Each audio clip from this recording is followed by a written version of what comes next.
I am Savi Chana from Hariham Shivam Public School. Today we are discussing why does demand curve slopes downward. So already हम last lecture में discuss कर चुके हैं law of demand, right? So what is law of demand? हमने पढ़ा था कि basically law of demand क्या होता है? There is a inverse relationship between price and quantity demanded, right? So inverse relationship होता है वो कैसे, अगर if price increases demand decreases, price decreases then quantity of demand increases, right? So ये हमने पढ़ा था. इसकी हमने कुछ अजम्पशन भी पढ़ी थी. ये सिर्फ किसके अकॉर्डिंग चेंज होता है? प्राइस और डिमांड के अकॉर्डिंग चेंज होता है, राइट? सिर्फ प्राइस और क्वांटिटी डिमांड के अकॉर्डिंग चेंज होता है और बाकी रेस्ट ऑफ द थिंग इसमें क्या रहती है? कांस्टेंट रहती है. Constant rest of the thing कौन सी रहती है? अजम्पशंस हमने देखी थी, taste and preferences, population, time, right? Population, time and money income and price of related goods, ठीक है.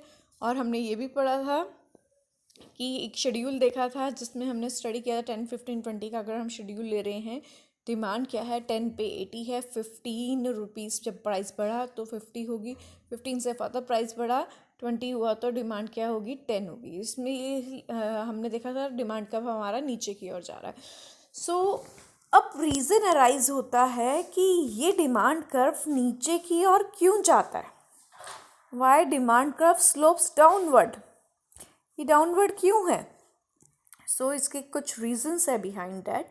उन रीजंस की हम स्टडी करते हैं. सबसे पहला है new customer, new consumer. New customer या कंज्यूमर, क्लास आपको पता है क्या डिफरेंस होता है कस्टमर और कंज्यूमर में?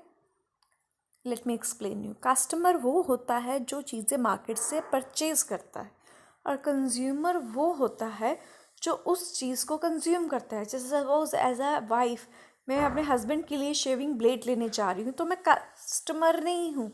कस्टमर तो हूँ बट कंज्यूमर नहीं हूँ. और मेरे हस्बैंड उस ब्लेड को, शेविंग ब्लेड को यूज़ कर रहे हैं, then he is the consumer, not a customer. Customer क्यों नहीं है? वो परचेज करके मैं लाई हूँ. सो अब हम देखते हैं रीजंस कि why demand curve slopes downward, right? क्यों स्लोप करता है डाउनवर्ड? सबसे पहला रीज़न है न्यू कंज्यूमर. न्यू कंज्यूमर, जब कोई भी न्यू कंज्यूमर, सपोज आप हो या मैं हूँ, ठीक है, हम में से कोई भी है, हम क्या करेंगे?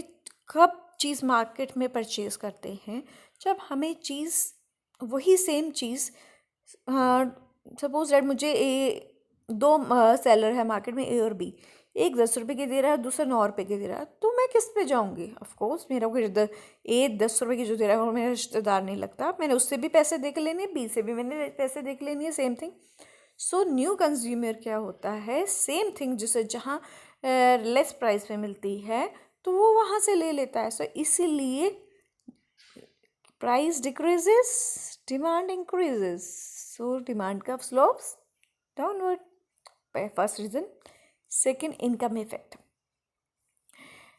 इनकम इफेक्ट में पहले मैं एग्जांपल लेती हूँ, फिर मैं आपको इसकी बेसिक थ्योरी बताऊँगी. सपोज अगर मेरी 100 रुपीज़ की इनकम है तो मैं अगर कोई पार्ले जी का बिस्कुट ले रही हूँ और उसकी कॉस्ट है 20 रुपीज़ की, तो मैं उसमें 5 ले सकती हूँ. अगर मेरी इनकम इंक्रीज़ होगी 200, तो अब मैं ज़्यादा ले सकती हूँ ना, बिस्किट ले सकती हूँ ऑफकोर्स. सो इसकी क्या थ्योरी है पीछे? If real income of consumer increases, तब डिमांड भी इंक्रीज़ हो जाएगी, ठीक है. और प्राइस उसके लिए क्या होगा? मैटर नहीं करेगा. सो प्राइस उसके लिए क्या होगा? एक्चुअल में डिक्रीज़ कर जाएगा, क्योंकि प्राइस, उसके पास पैसा है तो प्राइस मैटर नहीं करेगा. सो प्राइस मैटर नहीं करेगा. क्लियर है class? If real income decreases then demand decreases, और उसको प्राइस, जो इंक्रीज प्राइस है वो भी उसे क्या लगेगा? ऑडी का प्राइस लगेगा. जो उसका थोड़ा सा भी मार्केट में प्राइस है वो भी उससे क्या लगेगा, और डी का। So all depend upon the income effect, right. If income increases, if income increases then demand increases and price उसके लिए क्या हो जाएगा, लेस हो जाएगा, ठीक है। और income, real income decreases then quantity of demand decreases, और उसकी लिए प्राइस क्या हो जाएगा, उस चीज़ का बढ़ जाएगा। Next reason, law of diminishing margin utility. Reason क्या है, law of diminishing marginal utility. वो कैसे law of diminishing margin utility, हमने ऑलरेडी, मैंने आपको बताया था कि अगर एज बिन कंज्यूमर कोई भी चीज़ मैं लगातार कंज्यूम करती हूँ तो मुझे उससे मिलने वाली सेटिस्फेक्शन क्या होती है, कम हो जाती है।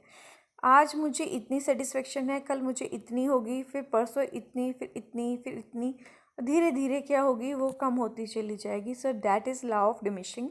जैसे जैसे मैं एडिशनल यूनिट लेती हूँ मेरे को सेटिस्फेक्शन क्या होती है, कम होती रहती है। उससे क्या होता है, मैं नीचे की ओर आती हूँ और इसलिए मेरा स्लोप क्या होता है, डाउनवर्ड स्लिप होता है, ठीक है, शिफ्ट होता है। Next is substitution effect. Substitution effect मैंने आपको बताया था क्लास, हमारे दो टाइप के गुड्स होते हैं, substitute goods and complement goods. Substitute goods में क्या है, टी एंड कॉफ़ी हम जैसे लेते हैं, एक के ऑल्टरनेटिव में दूसरा ऑल्टरनेटिव लेते हैं। अगर एक का प्राइस बढ़ जाएगा तो हम एज बिन कंज्यूमर दूसरे ऑल्टरनेटिव पे शिफ्ट हो जाएंगे, इसका प्राइस बढ़ जाएगा तो हम इस पे शिफ्ट हो जाएंगे, ठीक है। अगर प्राइस ऑफ टी बढ़ेगा, डिमांड ऑफ टी क्या होगी, घट जाएगी, और कंज्यूमर किसकी डिमांड करने लग जाएगा, कॉफ़ी की। इसीलिए डिमांड कर्व क्या होता है, स्लोप करता है downward. Next and last reason, different uses. For example milk, milk को हम डिफरेंट यूजेस में यूज़ करते हैं। अगर प्राइस ऑफ मिल्क इंक्रीज़ होगा, हम उसको सिर्फ पीने के लिए इस्तेमाल करेंगे, डिफरेंट यूजेस में नहीं करेंगे। डिफरेंट यूजेस में कर्ड बनाने के लिए कर्ड के लिए हो गया, चीज़ के लिए हो गया, ठीक है। और आप कुछ भी कर सकते हैं बनाने के लिए, राइट। अगर मिल्क, अगर मिल्क हमारा सस्ता होगा तो हम उसको डिफरेंट क्वांटिटी, डिमांड हमारी बढ़ जाएगी डिफरेंट यूजेस के लिए, ठीक है। क्लियर है क्लास। सो ये रीजंस थे कुछ हमारे कि डिमांड कब हमारा स्लोप डाउनवर्ड क्यों करता है, ठीक है। पहला reason new consumer, second income effect, third हमने पढ़ा law of diminishing margin utility, and fourth पढ़ा हमने सब्स्टिट्यूशन इफेक्ट, फिफ्थ पढ़ा हमने डिफरेंट यूजेस के लिए, ठीक है। सो इसमें एक और हमारी चीज़ होती है क्लास, डिमांड फंक्शन। एक हाँ, ये नया कंसेप्ट ऐड हुआ है, मोस्टली न्यू बुक्स में है, वैसे अवेलेबल ओल्ड बुक्स में नहीं है। Linear demand function. Linear demand function का की क्लास लीजिए, फार्मूला देख लीजिए क्या होता है, Q D X is equal to A minus B, bracket में price of related goods. A minus किस लिए शो किया गया है, negative relationship between price and quantity demand.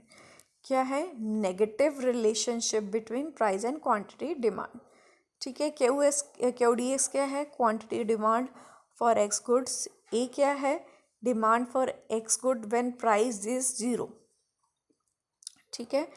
And B क्या है, स्लोप ऑफ डिमांड। सो अब इसका एग्जाम्पल के साथ हम करते हैं। ए हमारे पास सपोज 100 यूनिट है, स्लोप क्या है, 2 का है, प्राइस ऑफ गुड्स का प्राइस क्या है, 10 रुपीज़ है, और ए में डिमांड फॉर एक्स कितनी है, 100 यूनिट्स का है, जब प्राइस हमारा 0 है, ठीक है। अब हमने इसको फॉर्मूला में डालना है, a demand for X when price is 0 कितनी है, 100 यूनिट, 100 डाल दिया, माइनस का साइन हमने लगा दिया। बी क्या है हमारे पास, 2 स्लोप ऑफ डिमांड, ठीक है। 10 क्या है, price of related, P x क्या है, price of related goods, price of goods कह सकते हैं हम, ठीक है। इसमें हमारा क्या दिया हुआ है, 10 दिया हुआ है, इसको सॉर्ट आउट किया है 80। सो लीनियर डिमांड फंक्शन आएगा तो क्या है, Q D X is equal to A minus B, bracket में पी एक्स, ठीक है। क्लियर है क्लास। आ, ठीक है, आज के लिए इतना ही।